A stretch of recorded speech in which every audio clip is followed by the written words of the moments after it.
Hi, everyone. Happy Friday. Welcome back to NALO's Thrift Talk. Thank you so much for tuning in at a little bit of a different time this week and for hanging tight. We're starting a couple minutes late because real life happens. So thank you for being in the chat if you're in the chat, and if you're watching later, thank you also.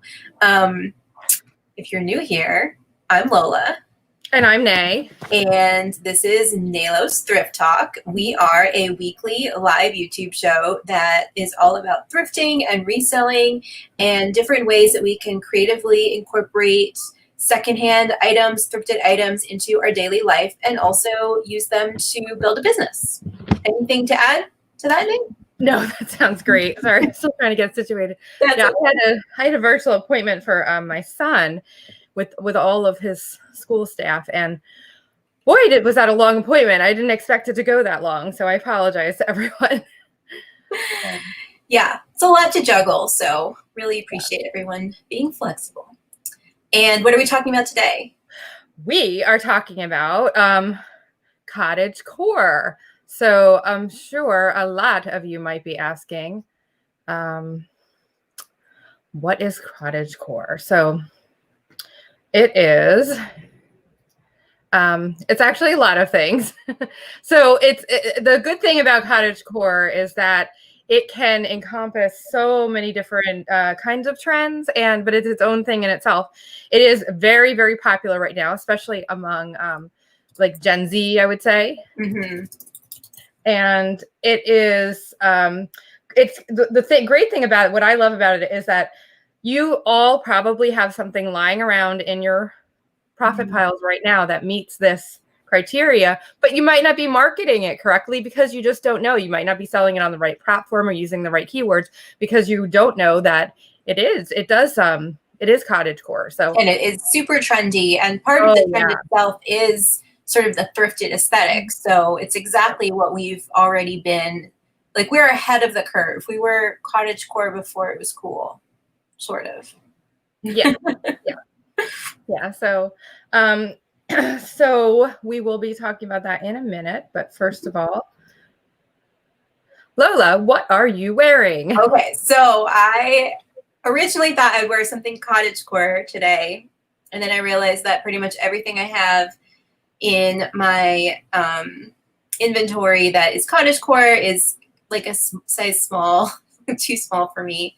So I went a different direction. This is definitely not Cottagecore. This is more like streetwear. It's adorable. This amazing sweatshirt. I've been wanting to wear this on the show for like ages now, and I'm pretty sure I haven't yet. It's a streetwear brand that I don't remember off the top of my head, but I did look it up, and it was, pretty well known.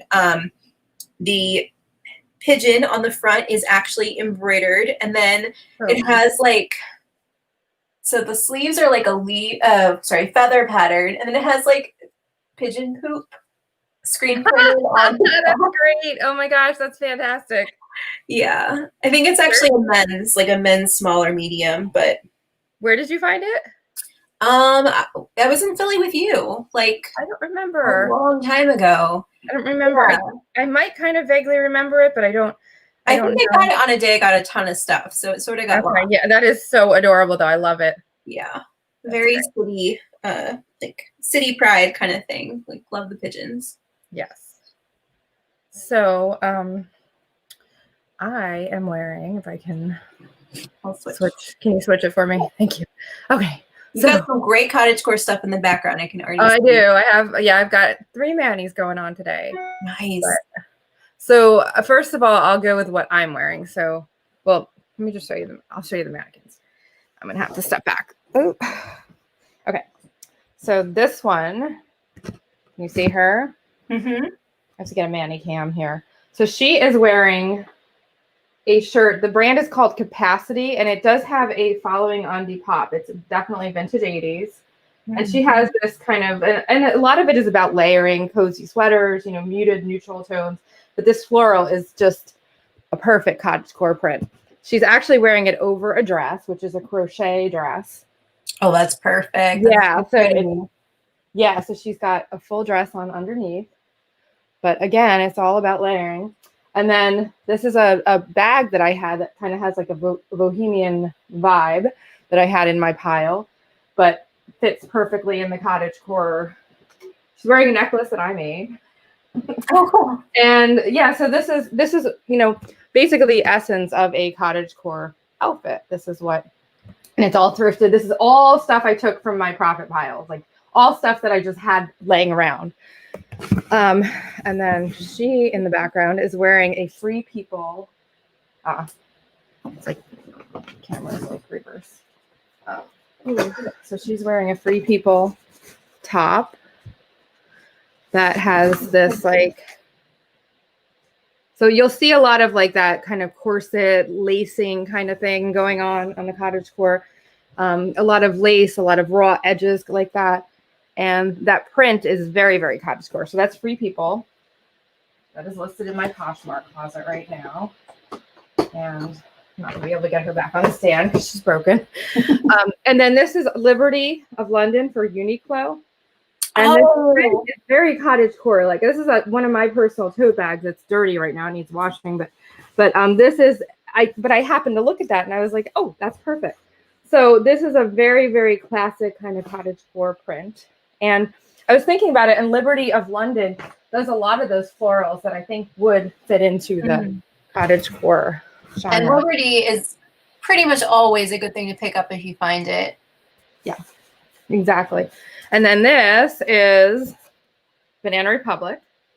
But you'll see a lot of like this kind of lace, a lot of ruffles like this, ties, a lot of, very kind of bohemian / Victorian / I don't know, Renaissance / like botanicals and nature, and like it's and then this is kind of like, it's not quite a floral, it's more of like an impressionistic floral, but that also would fit in. So you can see some of the things, and this again was just all lying around in my profit piles. And then I have on this dress. Pretty. Vintage 90s. Super pretty. Yeah, it's totally cottagecore. It's a little tight on the top on me, but it's very flowy and kind of loose, and it's got that like this fabric. It's vintage 90s, and I'll show you a better picture of it so that you can see. Sorry. I'm trying here. Let me share my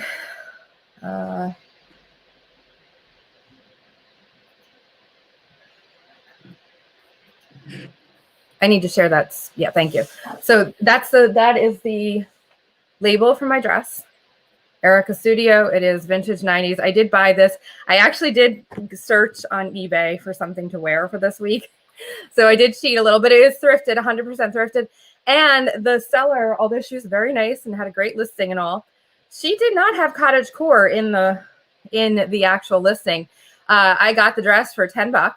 Wow. And I think that I will probably flip it because it's not really my style. I mean, so I'll probably flip it, and I might sell it on on Etsy or Depop or something. I was gonna say, you could easily get twice that, if not more, on Depop. Easily. Yeah. So I got it for $10 with shipping. So, but she didn't have cottagecore, and her pictures weren't that great. So it just goes to show what you can find, and if you know what you're looking for. And there's the full length of the dress. That's what it looks like. Super pretty. It's almost a maxi. It's really a midi dress because it goes like mid calf, but so it's not quite a maxi dress, but definitely 90s. So, and so that is that. And then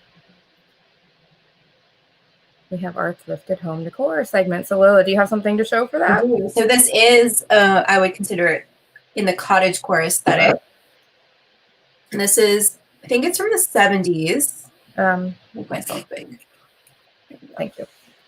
And I got it at an antique mall. I'm trying to remember where it was. I think that is so cottagecore. It was cute. Oops, upside down. And when I bought it, it was in a vintage metal frame, which was starting to cause a little bit of rust. And it was like also pinned over a piece of cardboard. So I took it out to carefully clean it, and I'm going to reframe it and do it a little bit more permanently, probably over like a stretched canvas, and then frame it on the canvas. So if you find a beautiful hand-done piece of embroidery like this, Yep. what I found the best clean it was, first I soaked it in OxyClean. It was quite a bit yellower than it is now. And this is pretty much I don't think it's really yellowed with age. It was already a bit off white, is my guess. And then it also, like, these little rust stains were a lot worse. So those got better with the OxyClean. And then I cleaned it, washed very gently with Dawn dish soap. Yep, that's perfect advice. Yeah. And I think some of those, a little yellowing, there are people that actually dye them. It's called tea dyeing or tea, something like that. Tea staining or something. I'm somewhere on the right track with that. Yeah, but, you can pretty easily dye fabric with like tea and coffee. I don't think this was that. I think it was no, but I'm saying that people do that intentionally. So it's not a deal breaker to have some yellowing on those. Yes, that is a good point. You're saying like the buyer might do that might not mind it as much because people actually do that intentionally, to kind of get that kind of, totally. Antique-y kind of look. So I guess I would also say kind of folk art, or folk, is another term to use for that. Yeah, definitely. So I have, let me see. So you can switch us around. Oh, thank you. Okay, so this, I think I showed this on a previous episode, like a long time ago, but I grabbed it out of my kitchen. It's actually part of my home decor in my kitchen because it's so perfect for cottage decor.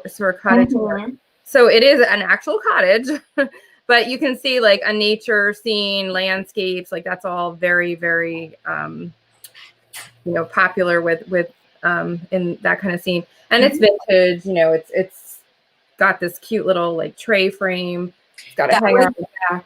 Really similar to the frame that mine was in originally. Yeah. Okay. Yeah. So, but this is all hand, and a lot of these, anything cross stitch, needlepoint, embroidery, tool, all of that stuff. If you find not just the kits, but the completed items, they do fit that genre. You can put cottagecore in there and increase your profits with that one keyword. So, and then this guy is, I got him, and Jason will know more about him. Like he'll know the story. So I actually got him. I won him on Shop Goodwill. I think I spent like $28 with shipping. But I know he's worth, I think maybe like 40. I'm not going to resell him though. I'm keeping him for myself just because Jason has kind of inspired me to start a tiny, not a big, not Jason size, but not Jason size, but a mini tiki collection. I have a few in my cabinet right now, and this is my china cabinet, not like my kitchen cabinet because I will break them. But I decided to have like a few, a little area on one of the shelves, for a few. So I found him, and he was a decent price on Shop Goodwill. So awesome. There's the back of him, and it is Tiki Farm.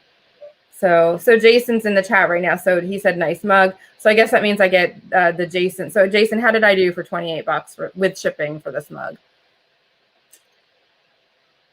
Guess we'll see in a second. Yes. Hi everyone in the chat. I'm noticing a couple people showing up. So thank you for tuning in. And we're still on our first segment, so you haven't missed our main segment yet. Yeah, I was a little bit late today. So. Oh no, it's fine. So okay. You ready to jump in? Yeah. Couple more housekeeping. Yeah. Good if I want to keep it. Yeah, I'm going to keep it. So I did good. Okay. Can you put that back? Sorry, if you can control the things today. I'm like, okay, thank you. Okay. So I just wanted to, it is Breast Cancer Awareness Month. And this whole month I've been just giving some tips and pointers, and just facts and information and whatnot. And this one, sorry, my brain is like on overload because I just literally came from this meeting with my kid for my son, and I'm just like, so I didn't have a chance to so I think I'm just need to breathe a little. So I apologize. Okay. So basically these are some risk factors.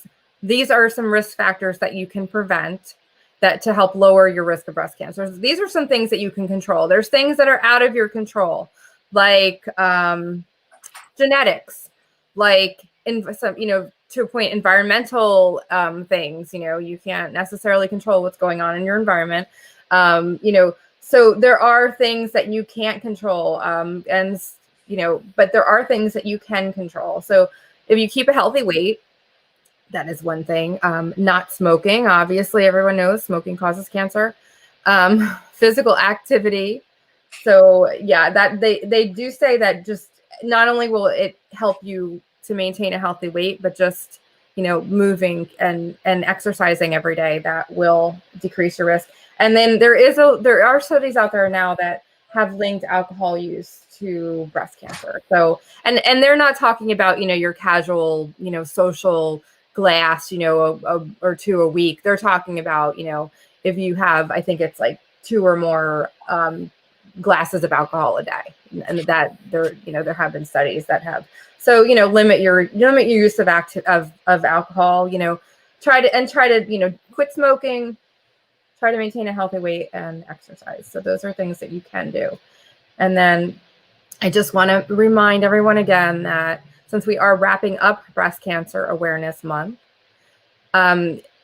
it's yes, it's great that there's a month dedicated to it, but for those of us who are survivors, who are fighting it, who are dealing with this kind of thing, it's with us every single day, not just in October. So as we move on to November, please keep those with breast cancer and other types of cancer in mind, and still do those things to help advocate, spread awareness. If you have a friend who doesn't want to get their mammogram because they're just too scared, push them. Give them information.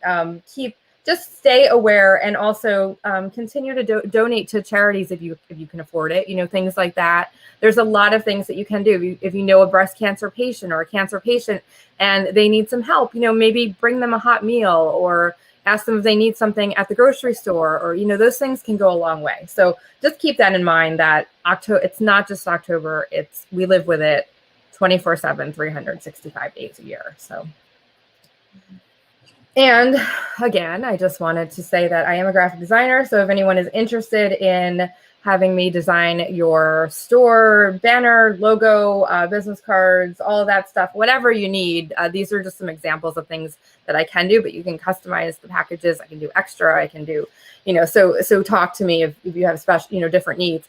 But I am NS Designs, or N Shearstone Designs on Facebook. So you can shoot me a message there and let me know if you are interested in anything. And I don't just do store designs. I can do anything because, I am a graphic designer. So if you have anything else, any other needs, let me know, and I'm happy to help. And then I did want to put this out there because Jason's in the chat. And so it is election week, and, what side of the fence Lola and I are on, but no matter what political views are, either way, it's going to be a stressful week for everyone. And, I'm sure there's going to be some post-election trauma, if I might say, for everyone, no matter which side of the political fence you're on. And so Jason is doing a show on Thrifty Business next Thursday at 8 p.m. Eastern, 5 p.m. Pacific. And it's just going to be a silly show, like just silly stuff, like he had mentioned an example of, asking people like, so have you ever stolen something out of somebody's cart in a thrift store? Things like just silly stuff. So if you all need a break and just need to wind down after the election, that is a thing that I would recommend. So that's a great idea. I know I will need that. I've already planned a couple fun, just like check-ins with friends and stuff for, in case we need a debrief. And definitely sounds like a good idea to just, have some humor, lightheartedness. And this is our last episode before the U.S. election. So if you're in the U.S. and you're registered to vote, don't forget to vote. And absolutely, it's coming up soon. You may have already missed your early voting in your state, and you probably have also missed the chance to mail in your ballot if that's what you were planning to do. So if you haven't voted yet, check your local rules, because they do change state by state, and show up on Tuesday to vote. Yeah. Yes, definitely. Good advice. How still are you gonna get? Yeah, so hopefully it'll be, it depends on how the election goes, probably. It probably does depend, but it's not going to be political or anything. It's just going to be like so that everybody can just unwind and get their mind off. So I definitely recommend doing that. And then next Friday, we are going to be coming back to you with all about sweaters. So it is sweater weather, and Lola is a knitter, an avid knitter, and she is very well versed in different knit styles, different different styles of sweater, keywords, terms, and I know a lot as well. I know a lot about I love my yarn. I just have so far failed miserably at knitting. So it's never too late, and maybe the Cottagecore trend will inspire you, because it is part of Cottagecore also. It is. But yeah, so I'll be talking a little bit about what technical terms you might want to use or know to put in your listings that will help get them found, and also what to look for, what styles are the most valuable and sought after and trending. Although sweaters, for the most part, are so classic, you don't have to worry too much about trends, which is one of the reasons I love them. So I'm really excited to talk about some of my favorite things. Yes. So yeah, so that should be a good show next week. So definitely tune in for that, because now is the time to be listing sweaters. For sure. So, yeah. And that brings us into our main segment. So, basically, I wanted to say, like, what is Cottagecore? So I'll give a little rundown. So this is from Wiki. I'm sorry, I think it's fan. Here it is, Wiki Fandom. Yeah. Okay. So according to Wiki Fandom, so this is it's known under the name of Farmcore, Countrycore as well, but Cottagecore is the way to go. It is one word. Although you will see if you do searches, it is a good idea to put it as 2 words in the keywords too, if you have room, and to search for 2 words, because people will. And then, so it is an aesthetic inspired by romanticized interpretation of Western agricultural life. So it's centered on ideas around a more simple life and a harmony with nature. Certain themes associated are the survival of the environment and caring for people. And so while the aesthetic is, and it is called Cottagecore aesthetic as well, you'll see that term a lot. So it is predominant on a number of social media sites like Instagram, and more recently TikTok and Tumblr. So it is definitely a younger people trend. But it's very popular in the masses right now. It's just trending everywhere. So, and you'll even see that like in, big box stores. If you go to Target or whatever, you'll see that kind of thing. They used to call it shabby chic. Shabby chic is a little different, but it's kind of, it has some similar elements, but I definitely think yes, it's a different demographic that it appeals to. Exactly. Interesting. Yes. But it's tied to like prairie, boho, granny, Victorian, Renaissance. Like I think all of those kind of encompass it, folk, and shabby, but it's its own thing. I'm not. So what do you think, Lola? Do you have anything to add there? So I would add that on here, when it says it's particularly popular within the WLW community, that means women who love women. So it's more of an inclusive term that refers to lesbians, like bi women. And I think that is because a lot of these like very back to the land kind of ideas are heavily associated with more conservative people and movements, and sort of a little bit of reclaiming it, like more progressive and liberal, kind of like actual like bohemian, like free-spirited people who don't necessarily want to allow a certain group of people to have a monopoly on these kind of like experiences of outdoors and just kind of, making things by hand. So it's a little bit of just like reclaiming and reorienting some of those ideas and aesthetics. And Yeah, so this goes into that a little bit. So it's just an interesting phenomenon in that respect. But I think that's also why you do see it as a very popular kind of category on places like Depop that are appeal to Gen Z and sort of the more progressive and younger groups of people. I hope I explained that. I feel like that was sort of word salad, but no, I'm glad that you took that because I did not know how to put that into words. So yes, okay. very, very good.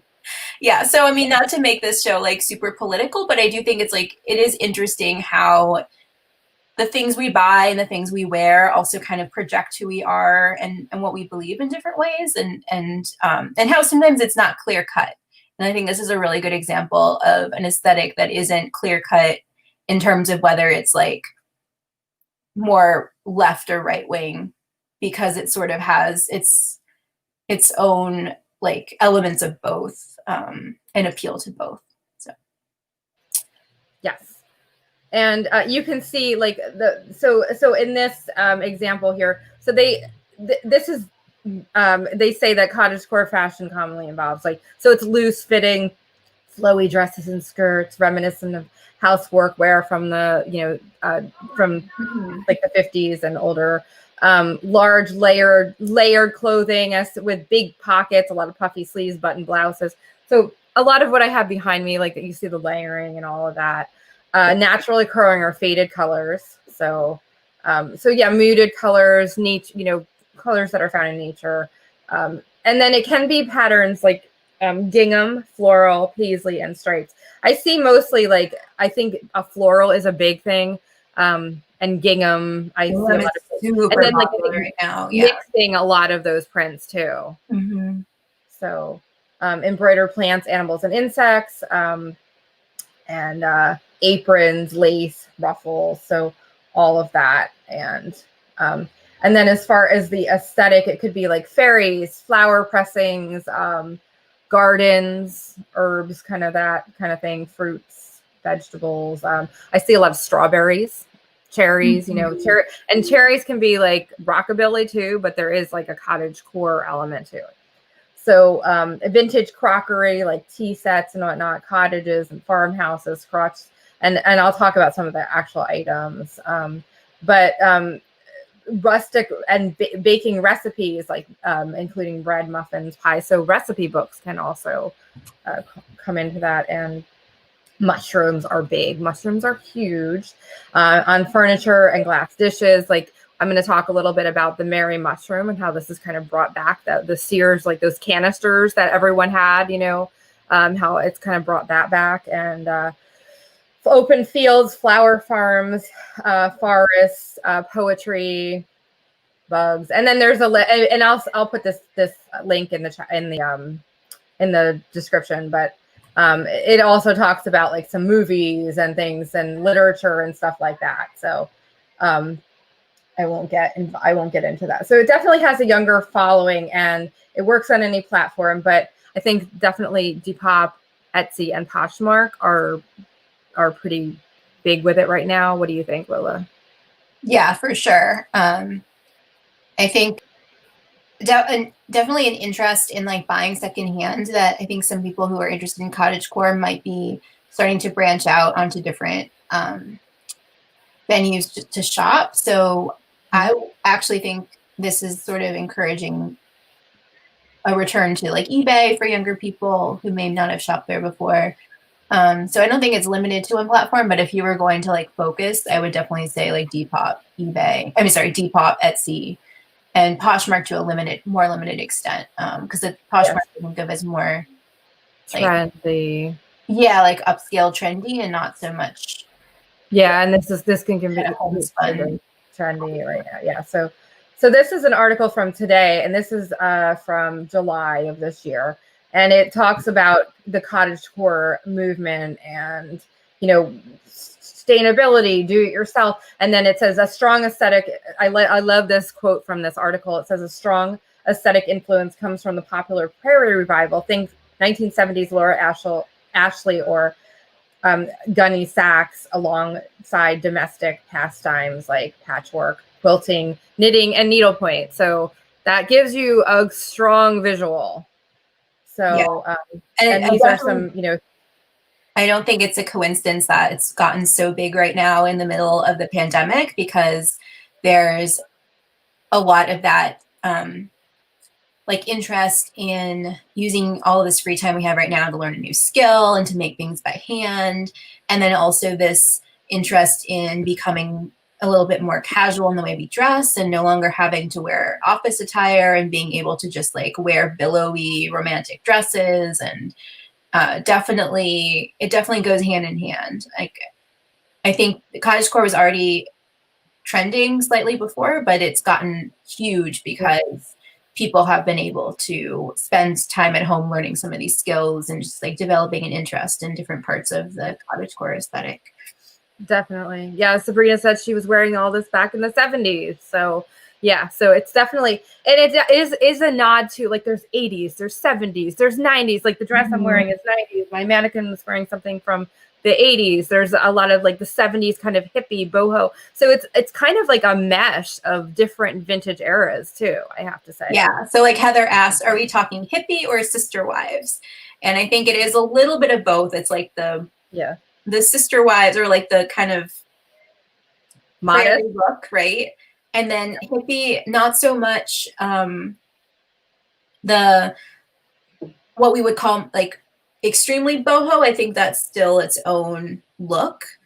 But some of that, you know, the crochet and the hand embroidered and the, you know, the handmade in general, and then also just that kind of countercultural impulse to do things a little bit differently that really drove the hippie movement. I found a couple copies of the Mother Earth News in the bins a long time ago. Have you ever heard of this magazine, Day? No, I haven't. It is so fascinating. It was like in the 70s. It's like the magazine that drove the Back to the Land movement. And reading so much of it, it sounds like what some people are doing today. Like it could have been all written this year with like a little bit more of an update on technology. But a lot of it's about rejecting technology anyway. And like a lot of that is just the idea of cottagecore, except for maybe a little bit more extreme. It's like cottagecore is the aesthetic of, if you could imagine that life of like buying a homestead and moving to the middle of nowhere, but you don't want to fully commit. Yes. But ironically too, like one of the articles I read was talking about a lot of the clothes are like very impractical for like farm life and that kind of, you know, they're not actually what you would actually wear, you know, but it's like kind of a nod to that. So it's interesting. It's the fantasy of it. So you get, because that's a great way to describe it. That put exactly into words what I was trying to say. So I did want to say also from this article, and today, this is why I pulled up this article in the first place, what it talks about how thrifting is integrated into this trend. So it says, since one of the pillars of cottagecore is eco living and sustainability, it's no surprise that many of the clothes are found in thrift stores. Mm-hmm. So it's meant trying to reduce waste production and purchase things more sustainably, including my clothing. And, you know, there was a time when I was buying fast fashion, but I realized it didn't really align with my values. And I think we talked about that before, that whole phenomenon that's happening now, especially, you know, there's been a lot of articles about that, how there's just a turn back to thrifting. And this whole trend, you know, falls right into that. So I think that's, you know, that's a great example. And by thrifting, also people also who don't actually go to thrift stores, a lot of people will buy on Posh, and they will buy on eBay and Etsy and Depop and all to get their secondhand. They don't walk into thrift stores like we do. So we are providing them that thrift store experience in that way. Mm-hmm. Or it's people who do thrift. I mean, we do this too. Like you thrift a lot, and then you don't find that one piece you really want in your size. And when you haven't found it in a couple trips to the thrift store, then you go on Depop and you search for your size and that keyword, whatever it is you're looking for. And you're willing to pay a little bit more just because, you know, you don't want to keep waiting to find it yourself in the thrift store. You're willing to pay someone for having done that for you. And with COVID right now, a lot of people that is how they're thrifting. And even like me, like I just bought this dress. Now, normally what I would have done is gone to a thrift store to find something cottagecore to wear for the show. But instead, you know, since I'm not going to thrift stores right now, I went onto eBay and I found a dress that fit into the, that's something I could wear for today. So, so if you do a basic search on Google for just cottagecore decor, for example, you'll see so many images. So I highly recommend that. And you can get an idea here of what it looks like. It does look kind of cluttery, kind of bohemian, kind of like maximalist. I'd say it's definitely a reaction to the minimalist style that's been in style for the past few years, that like people are getting bored with it. They're kind of realizing they want to express themselves through like collections of items and things like that. So it definitely feels like that's one thing that kind of swings back and forth. And this is the flip side of that. Yeah. So you can get, but the great thing about it is that we're not just talking fashion, we're talking about home decor, we're talking about, it's anything can be like, even, coffee mugs can have cottagecore thing, anything can be cottagecore. So, and it is more of a female fashion movement, but I did find a couple examples of like cottagecore things that were labeled cottagecore that were like men's sweaters, like chunky cardigans and things like that. Wool, camel colored sweaters with the leather arm patches, things like that. So it can, even though this is definitely a feminine thing. There were a couple pieces that I found that were actually menswear too. So, and if you just search cottagecore, and I highly suggest you do this on Pinterest too. There's a ton of resources on Pinterest just to kind of get to know the look and get a better feel of it. You'll see a lot of this. That's an interesting cake. But you'll see a lot of, what to look for. A lot of the, like the Victorian looking, like what your grandma's tea sets, things like that. A lot of things that you would see like in your grandma's house, her curtains, her tea sets, her, that kind of thing, or baskets. That's another thing that's big. But there's so many things that can, and I have noticed like doing a comparison search on things that are sold, like the Merry Mushrooms. If a lot of times when people put the keyword cottagecore in versus when they don't, it will actually bring the price up more. So. I was just saying, I think I would call those more like a boho, but I think that they appeal to the same buyer, or the same kind of group of buyers. So it's definitely sort of cottagecore adjacent, at least. Yes. Heather says Mr. Rogers must have been cottagecore. Yeah, totally. Yeah, I guess so. Yeah, if you want to call them that. Yeah. So here are some websites, and I'll put these links in the description. But there are clothing companies now, where you can buy.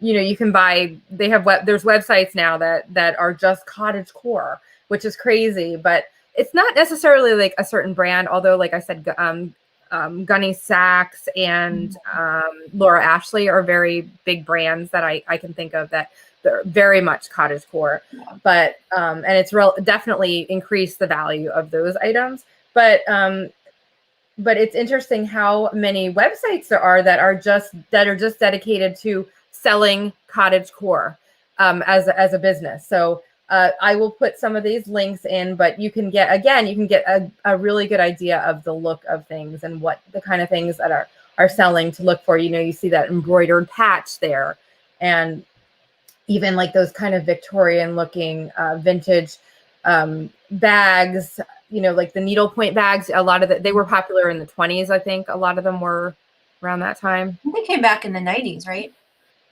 They did, yeah. But I'm talking like the original. Yeah. So, all of this is cyclical, of course. You'll see some of the prints here. So, and I'll pop some of these into the description as well.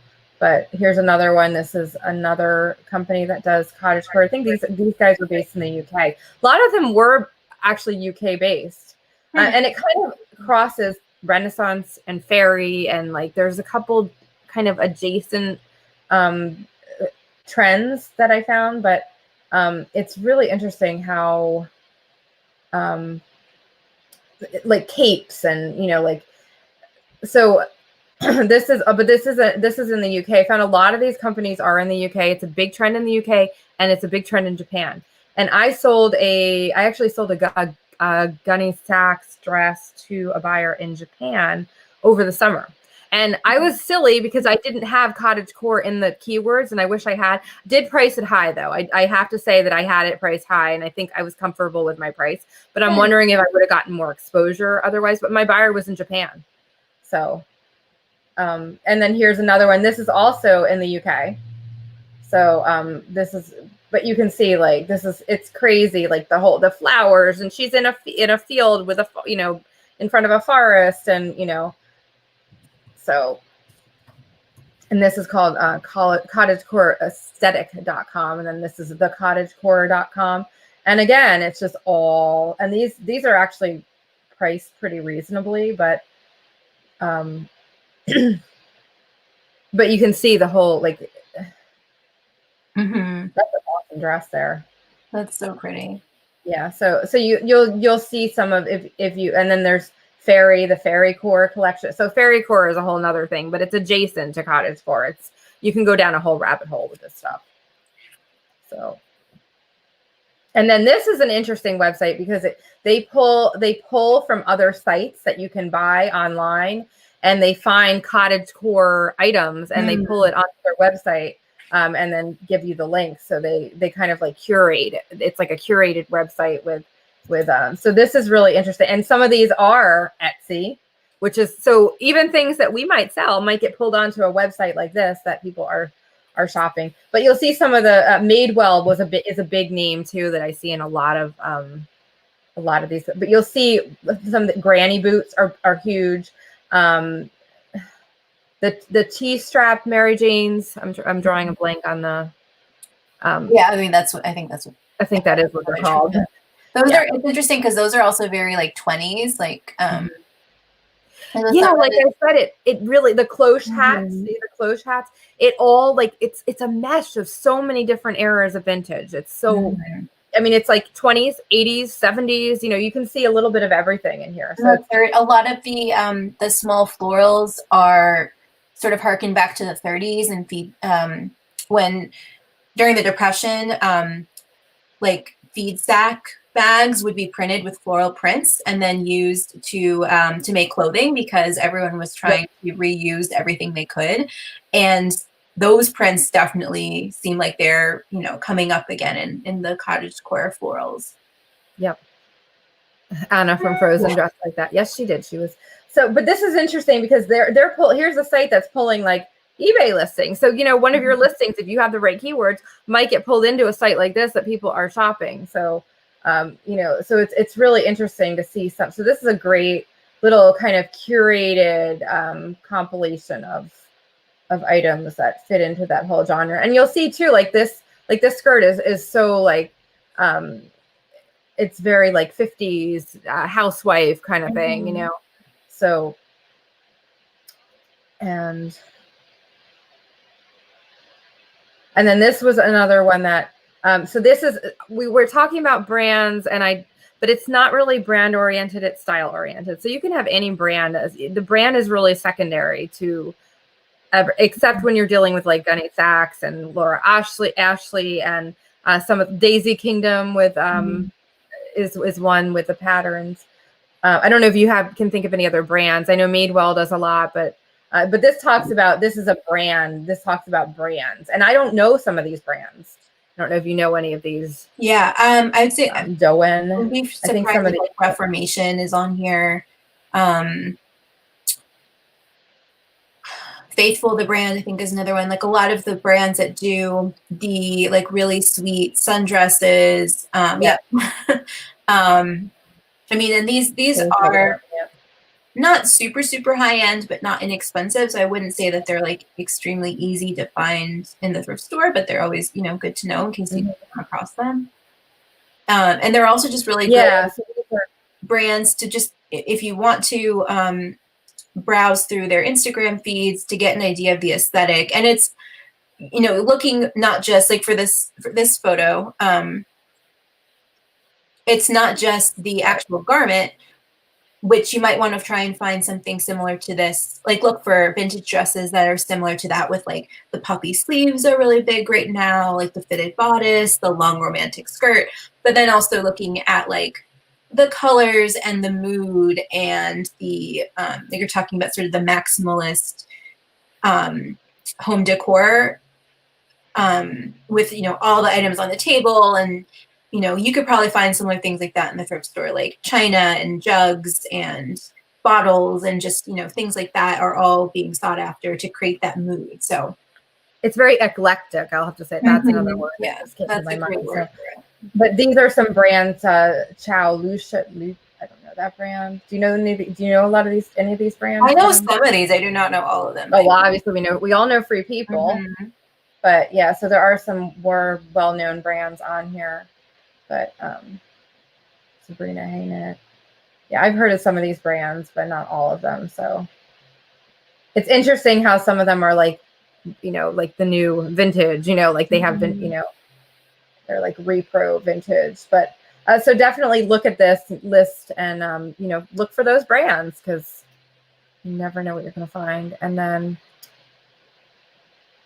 if you do a search too, I recommend doing this. If you do, Etsy is huge with cottagecore. So if you do a search on Etsy, if you just type in cottagecore on Etsy, and you will see so many listings for, you know, you'll get an idea, and again, an idea of the vibe and things to look for. And, you know, it's kind of like an education. And I want one of those mushroom masks.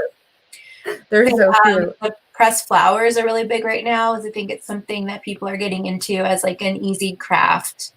I was looking at a vintage flower pressing kit on Shop Goodwill, and it was bid up really high. So I was bummed I did not buy it. But if you happen to find one of those in the store, you know, you could either make your own pressed flowers and sell those, you know, or sell the kit itself. The flower press. Heather says new vintage is an oxymoron. Yes, it is. It is. Yeah, it's I call it like repro vintage or retro. You know, it's not really vintage but you'll see a lot of you know, these kind of botanical mushroom prints, sewing patterns, and I'll talk about that in a minute. There's an example of needlepoint fabric. Again, fabric is another thing. I'll talk about fabric. Or the envelope set, writing letters, doing things like sort of old-fashioned. And doing modern technology in different, you know, small ways like that. Definitely cottagecore.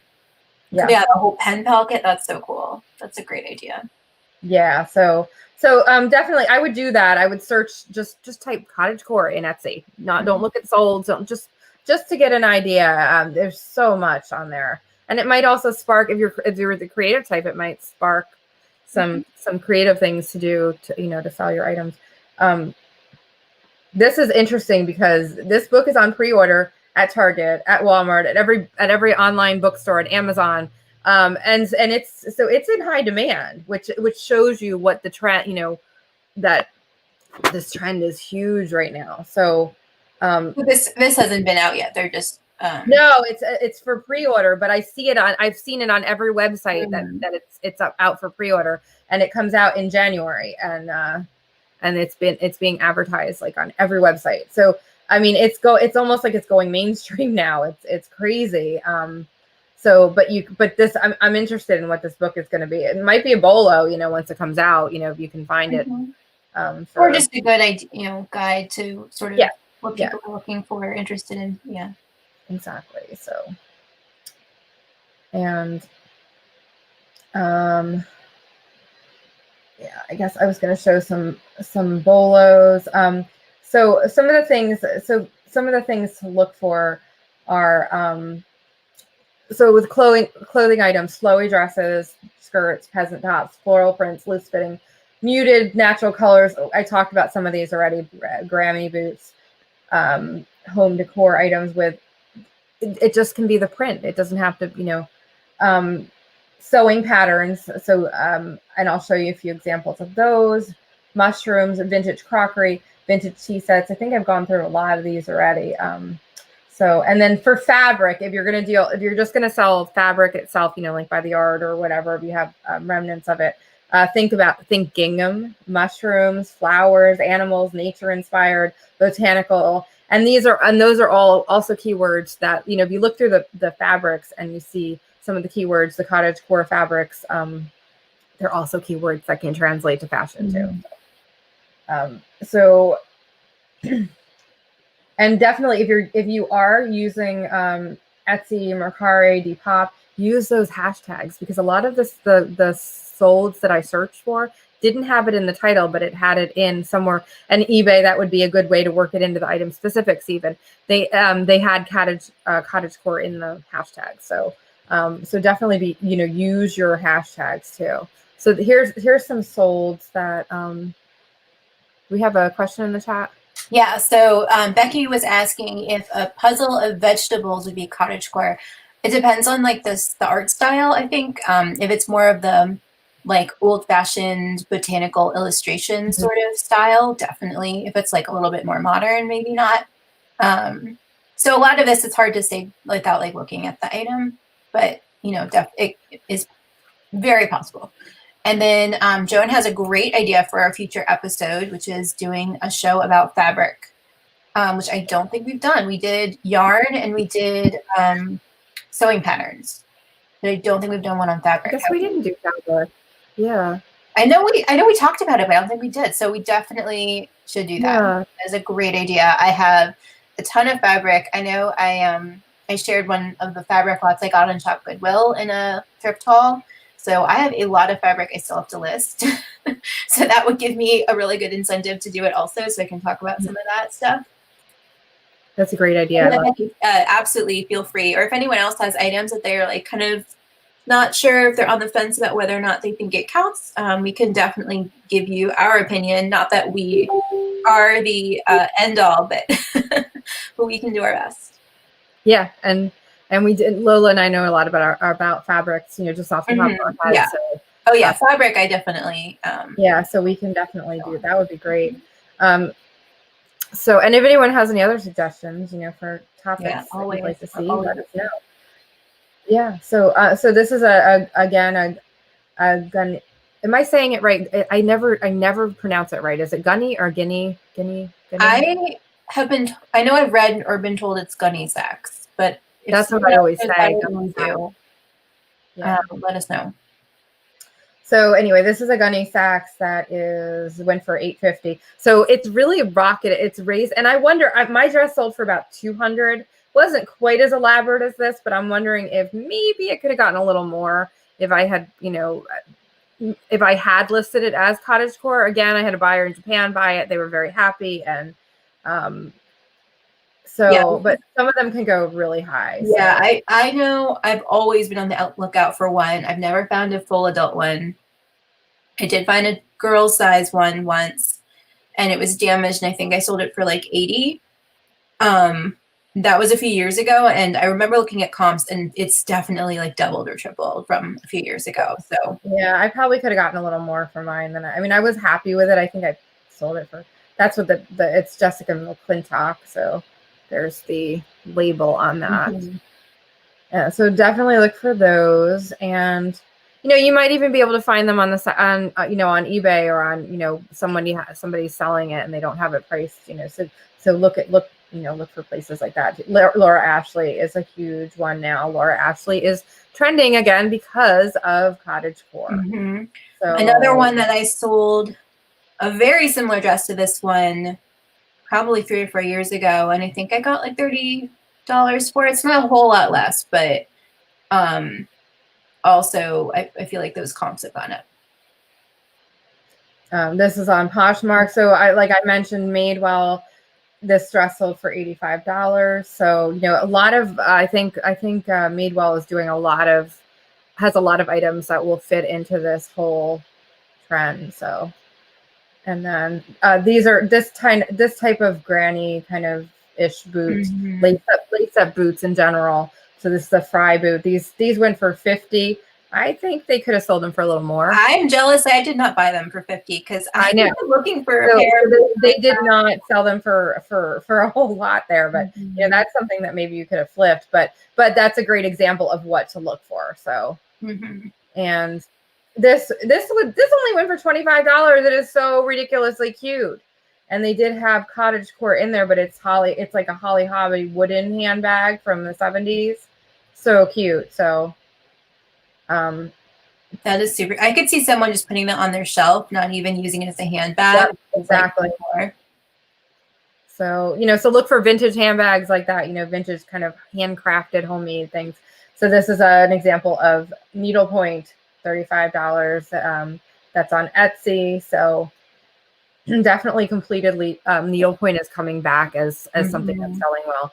So here's an example of a pattern, $9.99, but they have Cottagecore in there, and you know, you can see that kind of the style. You see the puffy sleeves there, and it's not going to be about the fabric on the patterns, because remember, they can make it through with any fabric. You know, that's just an example, but it's going to be about the style. So you see the loose flowy dress there, the puffy sleeves, the pleats. You know, that whole style is what makes it Cottagecore.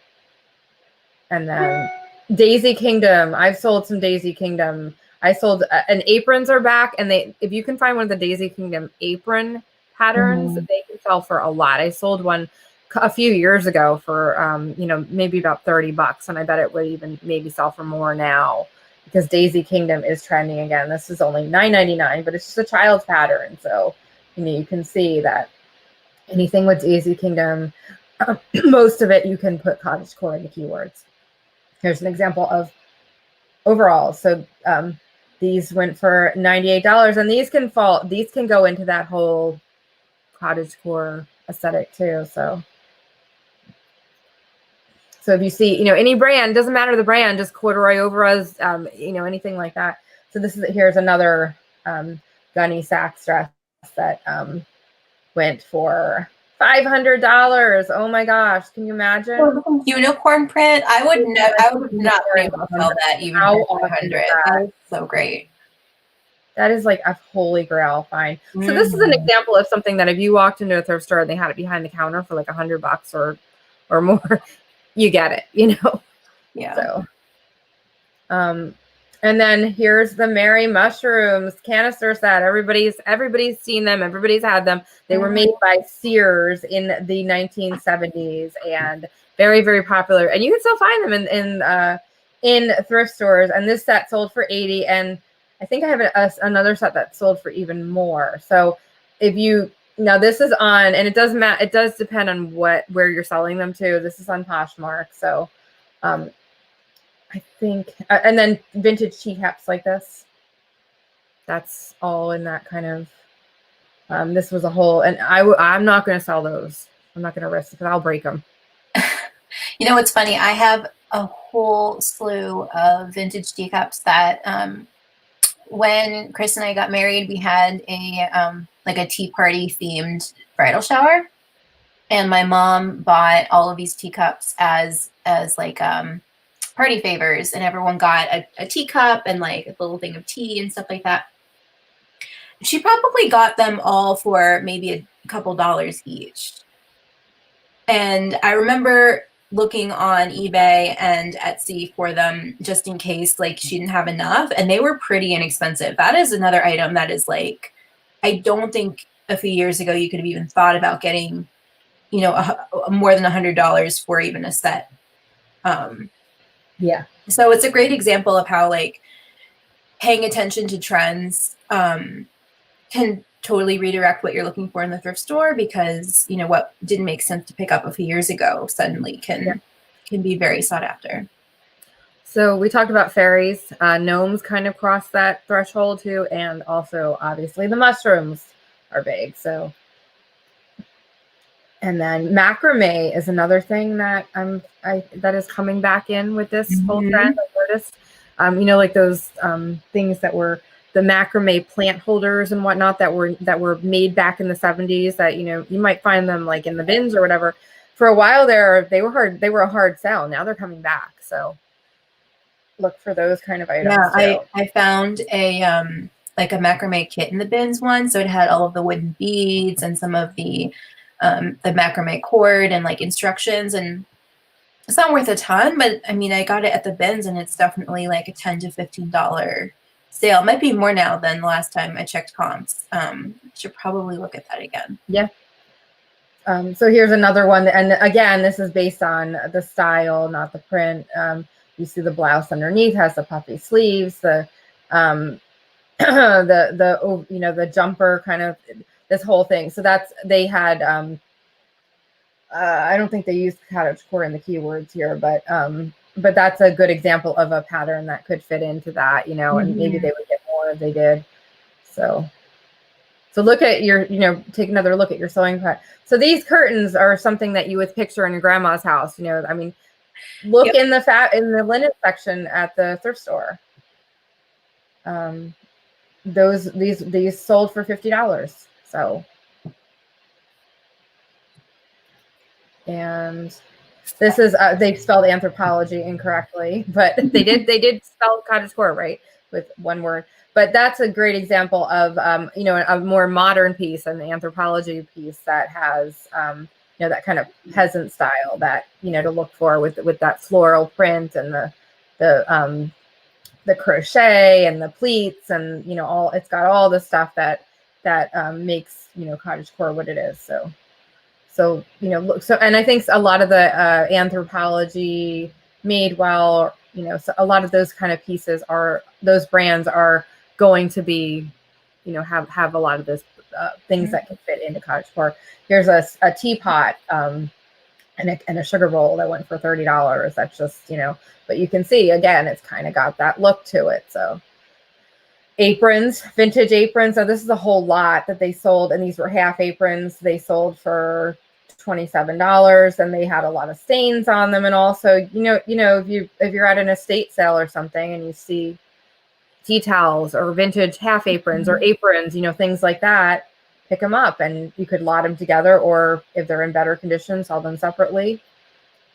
So here's this, and this is 80s. This is totally straight up 80s. You see a lot of these geese now, but people are using cottagecore in the keywords for that, and it's kind of fits, kind of doesn't, but I don't know. Yeah, I mean, it's a little on the border, but I can't. Yeah, but it's kind of adjacent. So yeah. But and then this is an example of fabric. And they didn't use cottagecore in here. And I bet they could. Now they're selling that. This is by the yard. They're selling it for $5.95 a yard. But I bet if they threw in that keyword, maybe they could bump up the price a little. So. Oh, this is actually by the fat quarter, so less quarter yard. Oh, okay. So that's all right. I'm sorry if I had read so I guess that's not bad, but I think they should still add, that's something that should be added in, because that's perfect. I was looking for, those kind of prints. So, and then here's I found one Mercari. When I was doing my research on Mercari, I found that there are a lot of cottagecore items, but they don't seem to sell for as much on Mercari as other platforms. That's what I would have expected. It seems like a different clientele. It's a different audience. Yeah. So these boots, and I bet these same boots would have sold for more on another platform, but really, things were not selling for a lot at all on Mercari. So it might be a place to source too. And then Depop is another one. You see the gingham and the floral here, and this kind of, this is something that you would think that your grandmother would have had in the 80s or 90s, and so all these kind of things are easy to find at the bins, easy to find at thrift stores. And then here's another. Okay, here's a Sears Mary Mushroom canister set. Now this one, and this is, I think the other one was not the Mary Mushroom. It was just a mushroom canister set. I think I might have gotten that because it was a different one. But this is the Mary Mushroom. So this one sold for $145.97, and they did not use cottagecore in the keywords. I'm wondering if they would have gotten more for the set if they had. That's and then that's all I had. So yeah, I think that is a great rundown of the super diverse kind of items that can fall under this category and can benefit from the keyword. So yeah, awesome. So we had lots of good questions. So let's see. Becky, I think, sent you a photo of the puzzle that she was wondering about on Facebook. Okay, let me. And then Joan mentioned that the mushroom canisters were made in neighborhood ceramics classes. Are those like the ones where they're pre-made and then you paint them or something? I've definitely found mushroom. Okay, so they were very like that. So they're not all Mary Mushroom by Sears. They're but that idea, definitely any of them seems like they would be worth picking up right now. Yeah. And there was a while where they were kind of a hard sell. Yeah, I definitely passed on them before. Now I regret it. Yeah, macrame definitely has sort of multiple categories. I chiefly think of it as boho, but definitely is one of those like kind of straddles both.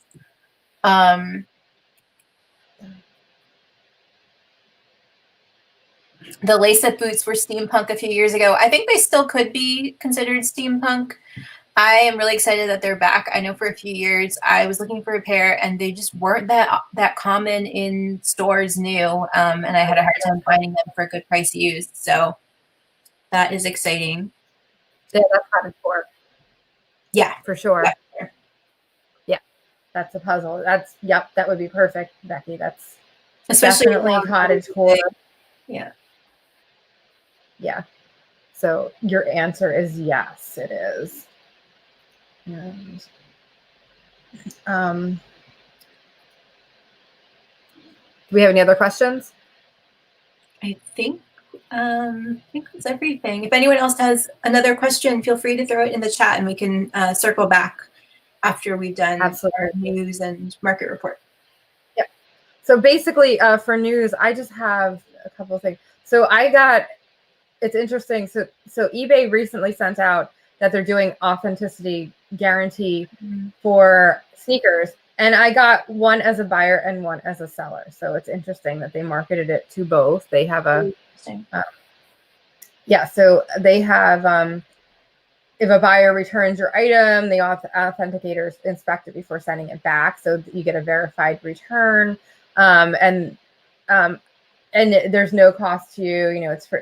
So I don't know if it's up to a certain amount. It doesn't say anything about that, but it's interesting because we had talked about how a couple months ago they talked about that how they're doing watches, and I said that's odd, high-end just watches, but it is definitely a rollout and I bet they're going to be adding purses and shoes and all kinds of things, eventually. So it does seem like they're rolling out more things. So now it's also sneakers. So not shoes, not like, we're not talking about other shoes, but it's Vuitton, stuff like that. But yeah, it's also a good signal that this is an area that eBay thinks is profitable. So, if you've been on the fence, I definitely don't know anything about sneakers. If anyone out there watching this is an expert and would like to come on the show and teach us, please let us know.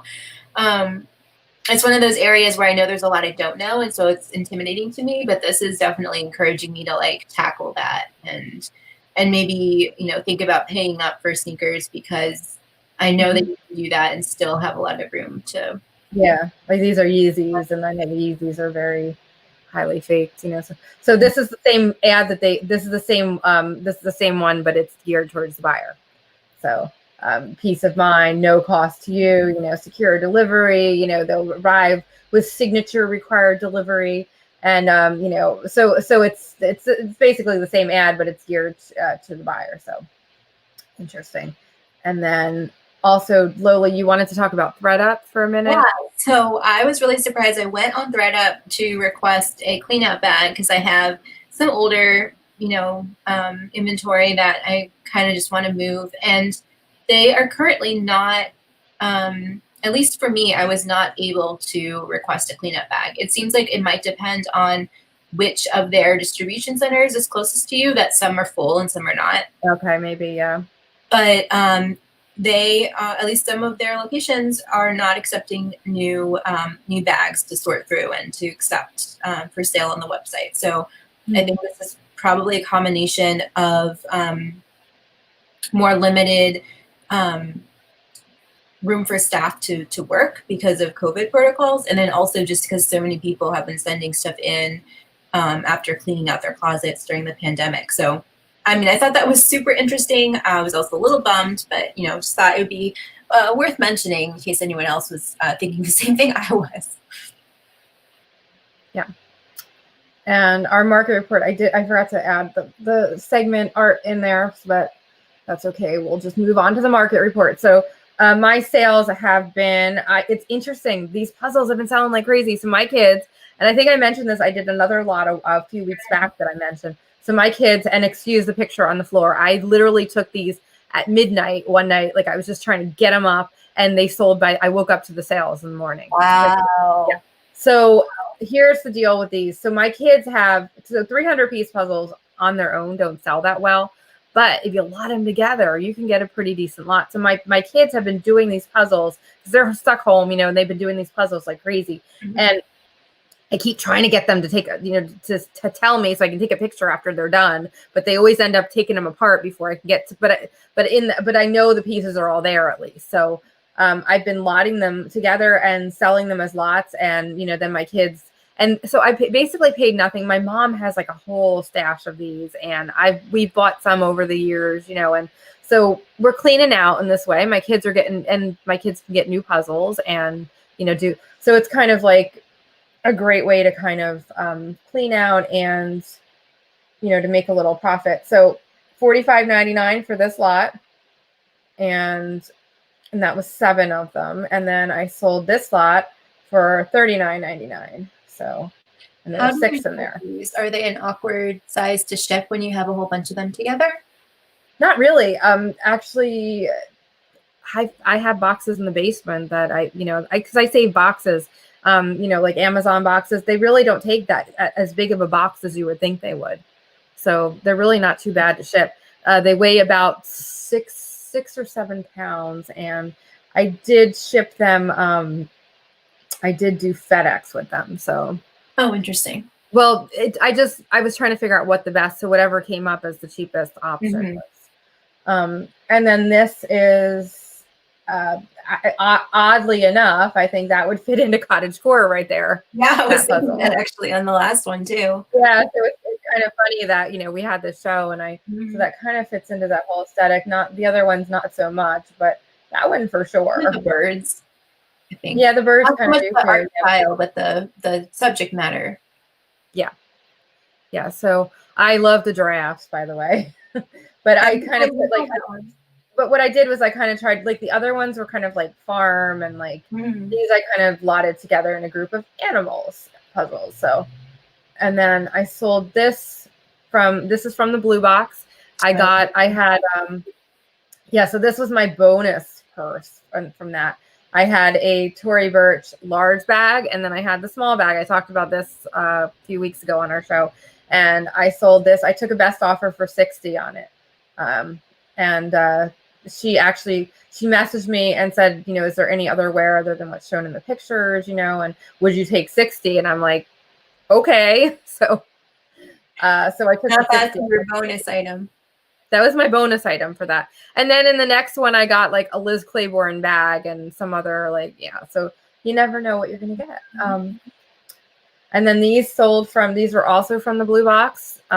These were from my last shoe blue box, and I sold these for $79.99 plus shipping.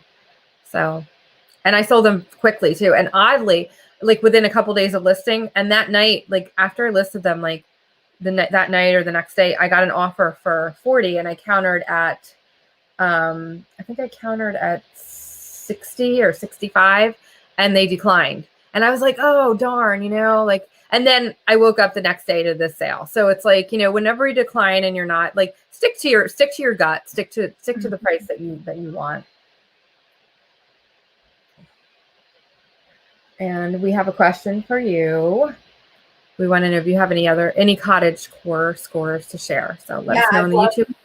I've loved hearing about everyone talking about their Cottagecore items in the chat. So if you're watching this later and something comes to mind that you've already bought and fits into the Cottagecore aesthetic, let us know what it is. And if you have any questions, you can always ask us also. Absolutely. And you can find us everywhere. We're pretty much, I'm Thrifty Nay in most places. Lola is you can say that, Lola. Run on Poshmark and Depop, and I'm Lo-Fi with 2 dashes on. Let's get that added this week if we can. Sure. I don't have a lot up yet, but yeah, but I have a little bit, and I do want to do some listing this weekend. I have a ton of like holiday items I really need to get listed, so yeah, that's the plan. We should add. I want to add my Etsy and Mercari on there too. So this needs a little overhaul, but definitely email us naylothrifts@gmail.com if you have an idea for an upcoming video, you want to be a guest, or anything else. Let us know. And again, next week we'll be back. Next week it will be our regular time, although we always seem to be all over the place with our times. 1 p.m. Eastern, 10 a.m. Pacific, next Friday on the 6th, and we'll be talking all about sweaters. So absolutely. If you have any sweater questions or comments or anything that you want us to talk about, let us know this week, and we'll be happy to cover it. And don't forget to vote. We'll see you next week. Vote and subscribe to our channel too. Bye, everyone. Bye. Thank you.